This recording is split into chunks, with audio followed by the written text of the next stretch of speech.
যা ঘোষণা হলো হ্যাঁ, আমরা খুশি হয়েছি। আচ্ছা, ওই দিন কি ঘটনা ঘটেছিল আপনার মেয়ের সাথে? আমার মেয়ে খেলতে গিয়েছিল আমার বোনেদের বাড়ি, ফুল নিয়ে বাচ্চাদের সাথে খেলছিল। দু বোনের বাচ্চাদের সাথে মেয়েদের সাথে খেলছিল। তখন দিনু এসে আমার মেয়েকে ফুল দেওয়ার নাম করে ডেকে নিয়ে যায়। তারপরে বাড়িতে নিয়ে গিয়ে খারাপ কাজ করে, খুব অত্যাচার করে ওরা আমার মেয়েকে মেরে ফেলছে। খুব নৃশংস অত্যাচার করেছে। হ্যাঁ, আচ্ছা, আপনারা কি করে জানতে পারলেন যে উনি খুন করেছেন? আমাদের একটা ছোট বাচ্চা বলেছিল, বলো আমার বোনের মেয়ে নিয়ে গেছিল, বাচ্চাদের সাথে খেলছিল না, যে বাচ্চাদের সাথে খেলছিল সেই বাচ্চারা নিয়ে গেছিল, আমাদের যে দিনুই নিয়ে গেছে।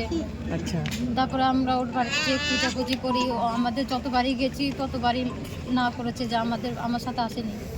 আমার সাথে এসেছিল, রাস্তা থেকে চলে গেছে। পরে আমরা ওকে ঘর খুলতে বলি, ও ঘর খুলে তারপর আমরা খুঁজে বের করেছি আমার মেয়েকে। আচ্ছা।